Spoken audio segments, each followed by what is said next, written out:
Free the land. This has been with your Black Agenda Report morning shot for September 3rd, 2010. Time magazine reports government agents can sneak onto your property in the middle of the night, put a GPS device on the bottom of your car, and keep track of everywhere you go. This doesn't violate your Fourth Amendment rights because you do not have any reasonable expectation of privacy in your own driveway, and no reasonable expectation that the government isn't tracking your movements. That is the bizarre and scary rule that now applies in California and 8 other western states. The U.S. Court of Appeals for the Ninth Circuit, which covers this vast jurisdiction, recently decided the government can monitor you in this way virtually any time it wants, with no need for a search warrant.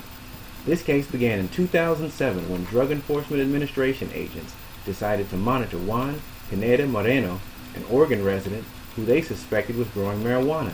They snuck onto his property in the middle of the night and found his Jeep in his driveway, a few feet away from his trailer home. Then they attached a GPS tracking device to the vehicle's underside. Chief Judge Alex Kaczynski, who dissented from this month's decision, refusing to reconsider the case, pointed out whose homes are not open to strangers: rich people's. The court's ruling, he said, means that people who protect their homes with electric gates, fences, and security booths have a large protected zone of privacy around their homes.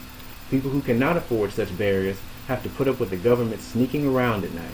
The judges in the majority, he charged, were guilty of, quote, cultural elitism. Fortunately, other courts are coming to a different conclusion from the Ninth Circuits, including the influential U.S. Court of Appeals for the District of Columbia Circuit.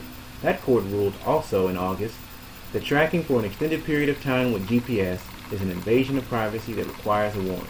This issue is likely to end up in the Supreme Court. In other news, the Washington Post reports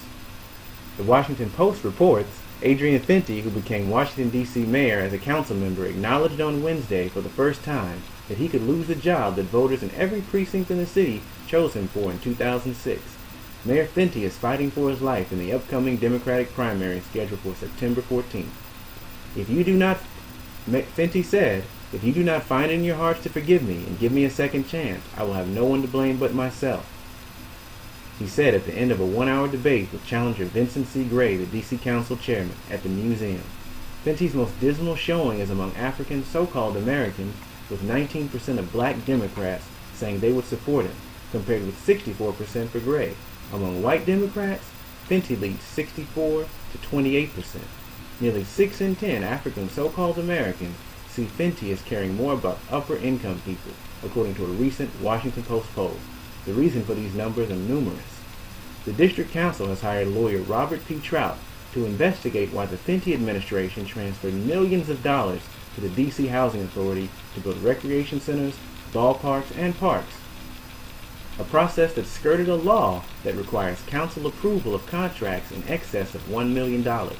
Banneker Ventures, a firm owned by Omar Kareem, Fenty's fellow Howard University graduate and fraternity brother, won a $4.2 million contract to select and oversee subcontractors for $82 million in construction.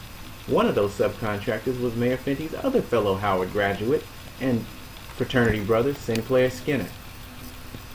This past Friday, the Fraternal Order of Police released police documents also obtained under the Freedom of Information Act showing that $97,000 of the $100,000 grant to Peaceaholics, a local nonprofit, in 2008 went for salaries.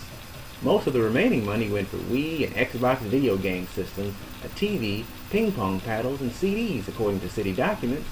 Mayor Fenty's poor mayoral race showing thus far portends bad news for the recent wave of so-called post-racial black elected officials, which includes President Obama. Does this mean that African America is finally beginning to question these elected officials?